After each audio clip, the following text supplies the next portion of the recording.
good evening. Today we'll talk about the radiant warmer, how it works or what is it. So radiant warmer is a bed for stabilizing the body temperature of a newborn.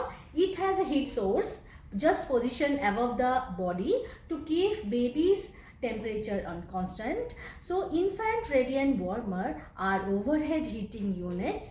They typically consist of heat source, a skin temperature sensor, an automatic or servo control unit, and a visual and the audible alarms. So hence the every newborns should be placed just after birth in the radiant warmer until they can achieve thermoregulation. So what does thermoregulation means? It is just the ability to balance the heat production and heat loss in order to maintain body's temperature in a normal range.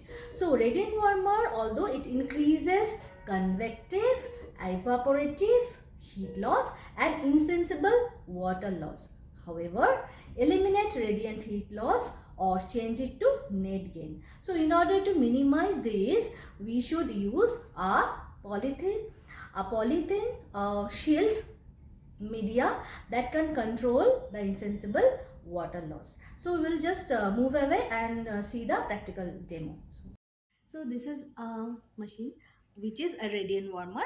ये वाला है heater output जहाँ पर heater uniformly पूरा bed तक फैलती है. So this is the switch on. हो गया आपका machine. These are the two modes you have, that is baby and servo control mode. So this is the manual mode. अगर आपके पास information आता है that you are going to receive a baby from either OT or labor room, then you have to keep your bed pre-warmed. आपको pre-warm रखना है so that baby cold area में आप receive ना करो in order to prevent heat loss. तो पहले से आपने ये मोड आपको सिलेक्ट करना है, servo control mode, when baby is not admitted on bed. जैसे ही बेबी आपके पास आप रिसीव करके लाते हो, don't forget to change the mode to baby mode and fix the probe on baby's body. Then you will get the temperature. See, this is the set temperature you are setting or you want to achieve the baby's temperature up to this. So इसमें आप set करोगे तो यहाँ पर आप reflect मिलेगा baby का temperature कितना ये मशीन अचीव कर रहा है. यहाँ पर आपका टारगेट है 36.7 डिग्री सेल्सियस.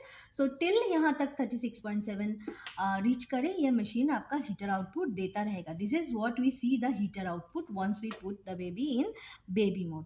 जैसे जैसे आपकी अचीवमेंट बढ़ते जाएंगे nearer to this set temperature, धीरे धीरे हीटर आउटपुट कमते जाएंगे. By the time it reaches to 36.7 it will be less than 50%. Then by the time it reaches to 36.9 or like 36.8 उसमें हीटर आउटपुट और कम हो जाएंगे. ठीक है, but by the time reaches to 37 to तब ये वाला आपका पूरा हीटर आउटपुट ऑफ हो जाएगा. लेकिन जैसे ही बेबी एक एक डिग्री लॉस करेगा इधर से ये एक एक हीटर आउटपुट देते रहेंगे. सो this is very nice and you should always give or place baby under warmer with this probe. Never select this probe. जो भी मैंने आपको बोला है, जब आप इस मोड में सिलेक्ट कर भूल जाते हो और इसी मोड में सिलेक्ट करते हो, ये मशीन अपने आप हीटर आउटपुट देते जाएंगे. मशीन जो आपका सेट टेम्परेचर है इसको वो नहीं देखेंगे बिकॉज आपका हीटर आउटपुट 100% है. ये मशीन को पता है कि बेबी का टारगेट कुछ नहीं है, देते जाओ उसको, गर्म देते जाओ. लेकिन आप ये मोड को कभी सिलेक्ट मत करना जब बेबी आपके पास हो एडमिटेड. तो इसी mode this mode is safer. Like we can see in another machine. हमने यहाँ सेट किया 36.8, मशीन ने दे रहा है अचीव कर दिया 36.5 तक. देखिए 25% हीटर आउटपुट है, कितना कम हो गया. जैसे इसमें उसने अचीव कर देगा ये मशीन 36.8 डिग्री सेल्सियस, ये और भी कम होता जाएगा. और 36.9 जब भी वो अचीव करेगा तब वो हीटर आउटपुट पूरा बंद कर देगा. एक एक इसमें कम होते जाएंगे तो ये बढ़ते जाएंगे और इसमें बढ़ते जाएंगे तो ये कम होते जाएंगे. सो दिस इज द टोटल फंडा ऑफ दिस बेबी मोड. तो baby mode is much more safer or than this mode. Never keep your baby on this mode. You always make this mode working. तो इसी mode में आपको baby को रखना पड़ेगा.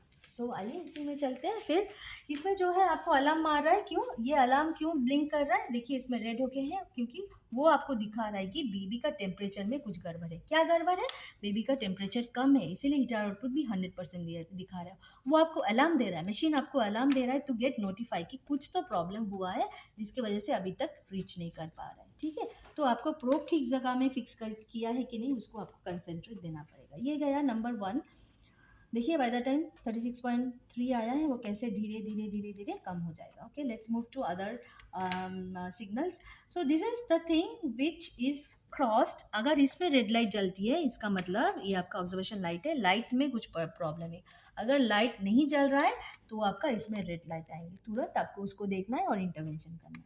इसमें अगर आपको ब्लिंक आता है रेड, इसका मतलब something is with the see this, alarm दे दिया कि आपका प्रोब तो ठीक नहीं है या फिर प्रोब ठीक से फिट नहीं है। जैसे ही आप इसको ऐसे डालते हो, वो देखिए चला गया। ये जो प्रोब है, ये यहाँ पे अगर ब्लिंक करेगा, इसका मतलब क्या है, some problem is with the plug. तो आपको जानना पड़ेगा ये चारों सिग्नल क्यों दे रहा है, ये अलार्म क्यों बज रही है, और उसको इंटरवेंशन करना पड़ेगा। ये 2 मोड है जहां आप कर देख सकते हो। अगर बेबी रिसीव करने के बाद आपने इसको ऑन कर दिया, ये 1 मिनट के बाद अपने आप ये एक बीप साउंड देगा कि 1 मिनट में आपका अपकर कितना है। फिर उसने 5 मिनट में देगा और फिर वो 10 मिनट्स में देगा। इसमें आप सेट करोगे तो फिर से बैक जाके आप देख सकते हो। तो ये ऑन बटन है, ये स्टॉप बटन भी है, और ये वाला ऑफ बटन है। तो ये पूरा बेड है, ये उसका स्क्रीन प्रो, और ये ऑडिबल एंड विजिबल आपका अलार्म। तो ये वाला जगह जो है, यहाँ आप कुछ भी, आपका जो इंस्ट्रूमेंट है जिसका weight not more than 2.5 kg, आप इसके ऊपर प्लेस कर सकते हो। सो ये बेड का ये लीवर है जिसमें आप ये पोजीशन कर सकते हो। This position is rarely used and it is used for postural drainage.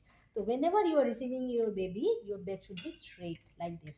And if you want to decline it, you can do after feeding or whenever your baby is on ventilator to prevent pneumonia, ventilator acquired associated pneumonia. So ये चारों आप खोल सकते हो कुछ काम करने के लिए, कुछ प्रोसीजर करने के लिए। फिर do not forget to put it back to prevent the risk of fall. यहाँ पर एक प्लेट होती है जिसमें आप एक्सरे प्लेट रख के बेबी का एक्सरे ले सकते हो, उसमें बेबी को उठाने की कोई ज़रूरत नहीं। Again you see there is a marking not more than 2.2 kg, और यहाँ पर बेबी में मार्क क्यों है, do not place the baby on this plate, this plate is only to place an x-ray plate. तो इसको आप वापस करके एक्सरे टेक्नीशियन आता है, एक्सरे लेता है, लेकिन एक्सरे मशीन बहुत ऊंची होती है उसकी हाइट, तो यहाँ पर फिट नहीं होएगा। तो इसके लिए आपको क्या करना पड़ेगा, यहाँ पर एक स्विच है, उसको आप सामने पुल करो और इसको मूव करो। देखिए कैसे वो चला गया उस तरफ। After taking x-ray do not forget to make it on place. आप उसको अपनी जगह में फिर लेके आओ, सो दैट फिर ये मॉनिटर, ये रेडिएंट वार्मर फिर से काम करने लगे। This is all about the machine. This machine also have a lock, you do not forget to do the paddle lock, क्योंकि जब आपके पास बेबी होता है, आपका बेबी इधर उधर जा सकते हैं, तो आप इसको लॉक करना। This is all about only the machine, how it get operated. So हम बाद में देखेंगे कि कैसे हम लोग the sources of heat loss क्या क्या है, तो care of baby under warmer में और क्या केयर करना चाहिए वो हम नेक्स्ट वीडियो में जरूर करेंगे। Thank you so much and stay tuned. मेरा चैनल सब्सक्राइब कीजिए so that you get a better knowledge. See one thing I want to add कि हम लोग आईसीयू में काम करते करते we become alarm fatigue. Do not become alarm fatigue. See अगर आप अलार्म फैटिक बन जाओगे और स्विच जस्ट लाइक दैट आप एक साइलेंट कर दोगे, you will not understand that what intervention that baby needs. So you become alarm sensitive. Do not become alarm fatigue. Alarm सुन के है ना हम लोग alarm fatigue हो जाते हैं. So do not become that. You become alarm sensitive. You see, you percolate the message and you do intervention. Thank you very much. Stay safe and healthy.